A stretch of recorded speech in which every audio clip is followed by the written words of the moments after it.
Voici le MiG-29, un chasseur soviétique conçu dans les années 70.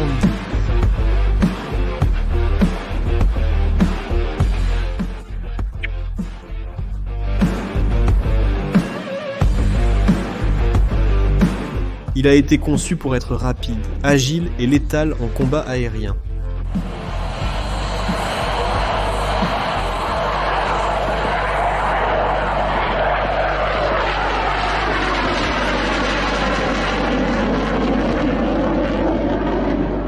Et dans ce sens, cet avion est excellent pour voler, manœuvrer et combattre.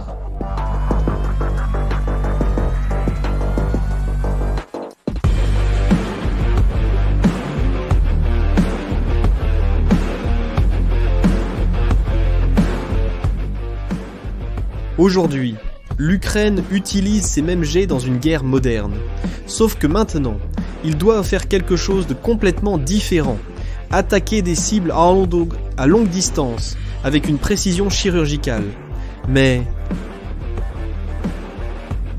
ici, nous avons un gros problème.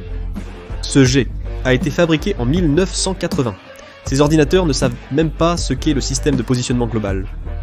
Alors, comment faites-vous pour qu'une machine aussi vieille utilise de nouvelles armes guidées par satellite? Eh bien, les Ukrainiens ont trouvé la solution. Et elle est à la fois simple et géniale. Pour que tu comprennes mieux, laisse-moi te raconter une histoire impressionnante qui s'est passée en mai de cette année. Il était environ 5h45 du matin, le 26 mai, lorsqu'un pilote ukrainien se préparait pour une mission qui semblait impossible. Il allait attaquer une base du service fédéral de sécurité, le service de sécurité russe. Et cela en plein territoire russe. La cible étant le quartier général du service fédéral de sécurité à Belgorod. Je ne parle pas d'un simple entrepôt ou d'une base militaire ordinaire. Je parle du centre de commandement des services de renseignement de Poutine dans cette région. Une cible extrêmement importante et fortement protégée. Et c'est ici que notre histoire commence à devenir intrigante. Le pilote allait accomplir cet exploit en utilisant ce fameux MiG-29 d'il y a 40 ans, transportant des bombes françaises qui, théoriquement, ne devraient même pas fonctionner sur cet appareil.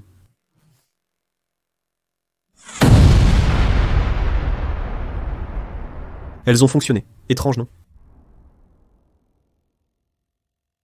Eh bien, le secret pour que cela fonctionne était collé sur le panneau du cockpit. Un iPad. C'est ça. Un iPad ordinaire, du genre que vous utilisez pour regarder Netflix ou naviguer sur Internet. Sauf que cet iPad faisait tourner un logiciel ukrainien spécial qui faisait quelque chose d'incroyable. Il traduisait les informations système de positionnement global moderne dans un langage que les bombes françaises pouvaient comprendre. Pensez-y comme ça. C'est comme si vous preniez un Walkman des années 80 et que vous arriviez à lui faire jouer de la musique depuis Spotify. Ça paraît impossible, non? Mais les ingénieurs ukrainiens ont fait exactement cela. L'iPad recevait les coordonnées de la cible, utilisait son propre récepteur système de positionnement global pour la navigation, puis convertissait toutes ces données dans un format que les bombes pouvaient traiter. Et tu sais ce qui est le plus impressionnant? Une intégration militaire pour faire ça, de façon traditionnelle, prendrait des années et coûterait des millions de dollars. La solution ukrainienne, elle, a pris quelques semaines de travail et 500 $ pour acheter la tablette. Mais revenons à notre pilote, car à 6h15 du matin, il volait à seulement 50 mètres d'altitude au-dessus du paysage ukrainien, si bas que les turbines de son jet faisaient onduler les champs de blé et effrayaient les oiseaux en nuées affolées. Et la raison pour laquelle il volait aussi dangereusement bas réside dans la physique, et c'est ingénieux. Voyez-vous, les systèmes de défense aérienne russes, en particulier le célèbre S-400, sont capables de détecter et de détruire des cibles à 400 km de distance. Mais cela n'arrive que s'ils parviennent à voir la cible. C'est là que la courbure de la Terre intervient. Aussi puissant qu'un radar puisse être, il ne peut pas voir à travers la planète. À 50 mètres d'altitude, l'horizon d'un radar terrestre n'est que de 25 km. Cela signifie que notre pilote était complètement invisible jusqu'à ce qu'il soit tout près des Russes. Mais il était dans une course contre la montre. Dans exactement 3 minutes, il devrait abandonner cette invisibilité et monter directement dans la ligne de mire des systèmes de défense ennemis.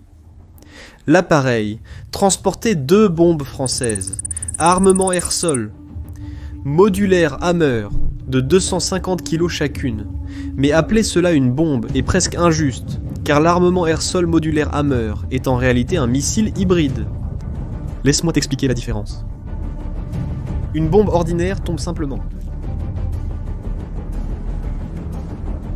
La célèbre Joint Direct Attack munition américaine utilise des ailes pour planer jusqu'à la cible.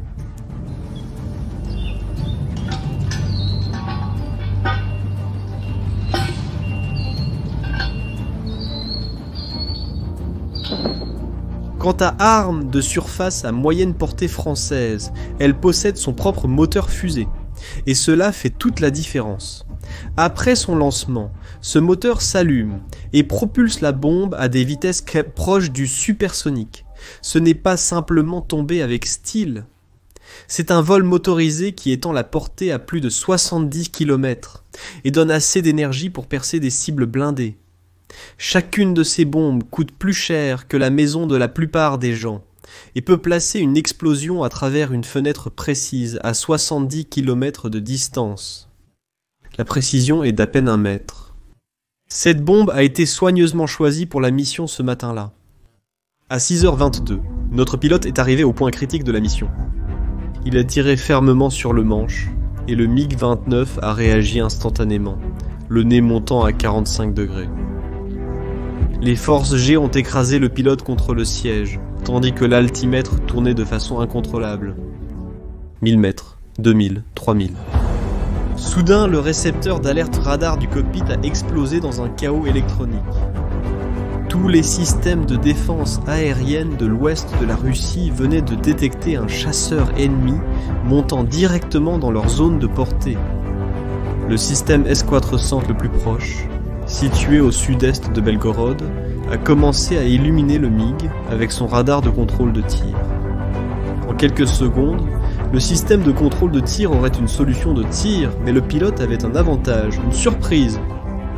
Les Russes avaient moins de 45 secondes, depuis la détection jusqu'à ce qu'ils puissent effectivement engager la cible. Et leurs procédures ont été conçues en pensant à des profils d'attaque conventionnels. Ils n'auraient jamais imaginé que l'Ukraine ferait quelque chose d'aussi fou. À 5000 mètres d'altitude, le pilote a atteint le point de largage. L'iPad affichait les paramètres de tir optimaux. 2 coups secs ont secoué le fuselage lorsque les bombes AESM se sont détachées des ailes.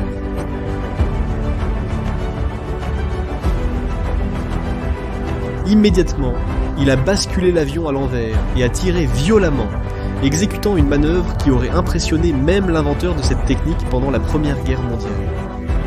Le MiG-29 a décrit une courbe dans le ciel, échangeant de l'altitude contre de la vitesse, alors qu'il replongeait vers la sécurité du vol à basse altitude. Derrière lui, les 2 bombes poursuivaient leur trajectoire vers la cible. Leurs moteurs fusées s'allumèrent dans un éclair, les propulsant le long de leur trajectoire balistique en direction de Belgorod. Les récepteurs systèmes de positionnement global se sont verrouillés sur les signaux satellites, tandis que les systèmes de navigation inertielle mesuraient chaque petite déviation. Les bombes volaient maintenant seules, effectuant des centaines de micro-corrections par seconde pour s'assurer qu'elles atteindraient exactement leurs coordonnées préprogrammées. La manœuvre que le pilote venait d'exécuter porte un nom, le TOS Bombing. Elle a été développée pendant la guerre froide, lorsque les chasseurs bombardiers nucléaires devaient larguer des bombes sans survoler directement leur cible.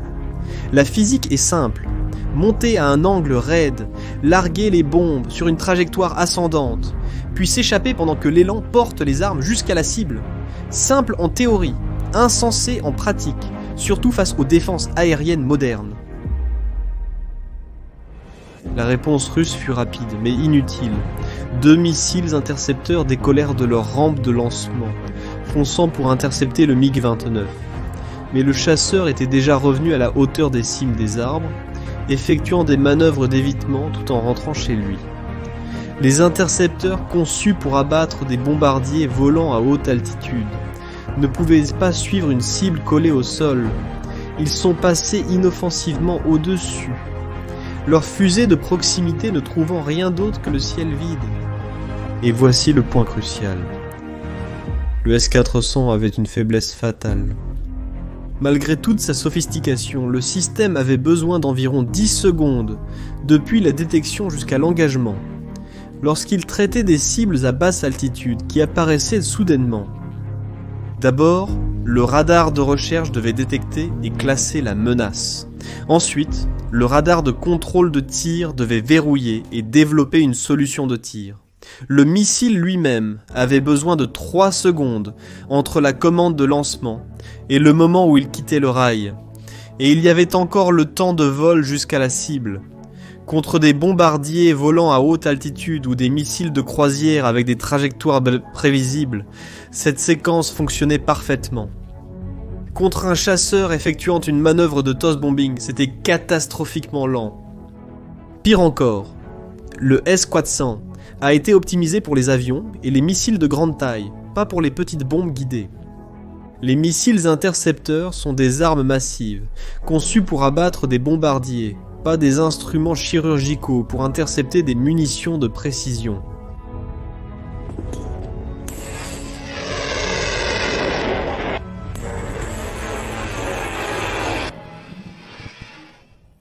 En moins de 2 minutes, les bombes atteindraient leur cible. Les officiers du service fédéral de sécurité à Belgorod n'avaient aucune idée que cela allait se produire. Des bombes intelligentes lancées dans leur direction, guidées par des satellites qu'ils ne pouvaient pas voir, et une technologie qu'ils ne pouvaient pas arrêter. À 6h27, la première bombe armement air-sol modulaire Hammer a percé le toit du siège du service fédéral de sécurité. La fusée, programmée pour un délai de 25 millièmes de seconde, a compté à rebours avec une précision électronique, tandis que l'ogive plongeait à travers la structure supérieure du bâtiment.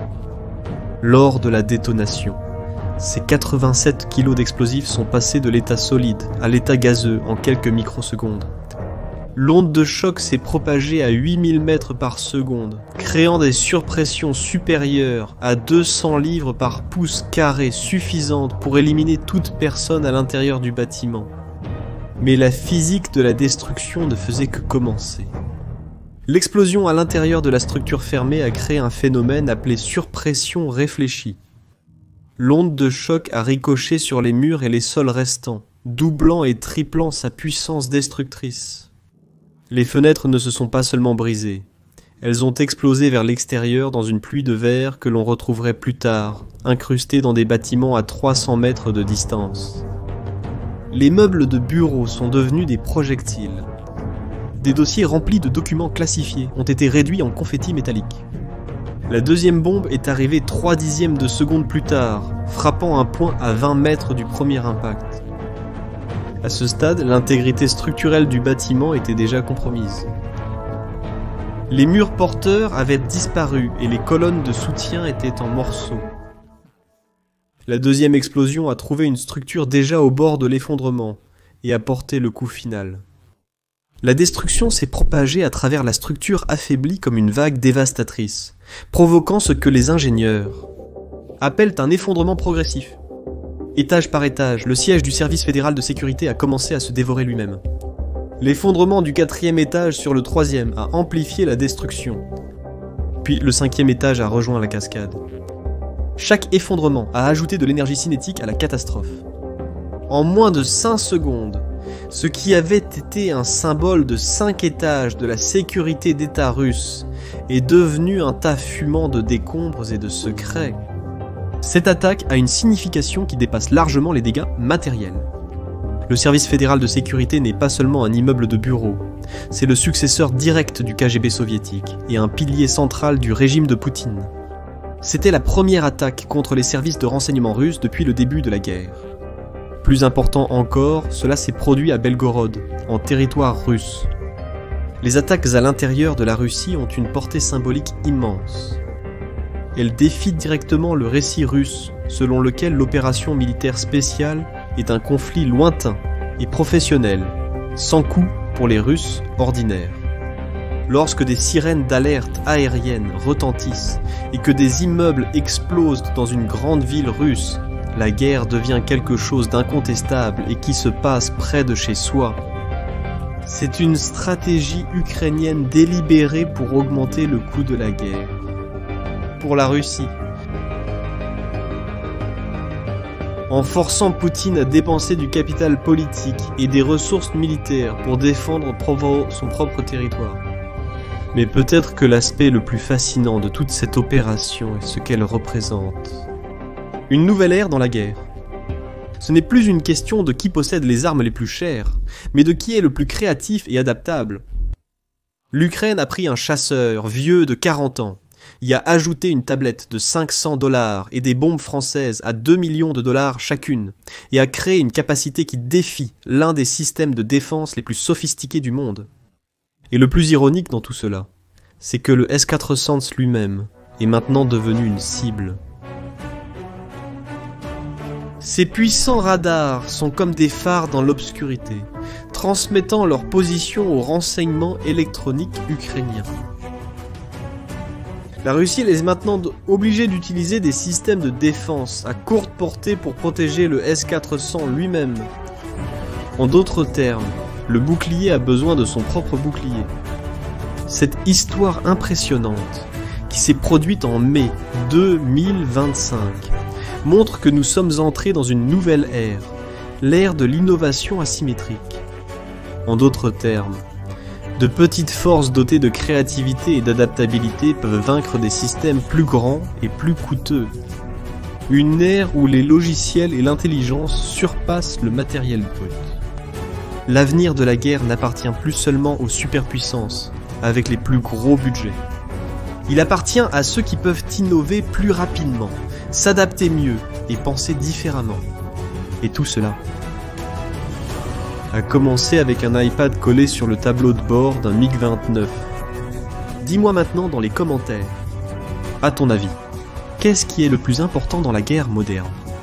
Avoir l'équipement le plus cher et le plus avancé, ou avoir la créativité d'utiliser ce que tu as de façon innovante. Je veux savoir ce que vous en pensez. Si tu as aimé cette histoire, n'oublie pas de t'abonner à la chaîne et de partager la vidéo avec cette personne qui aime ces histoires militaires. À la prochaine!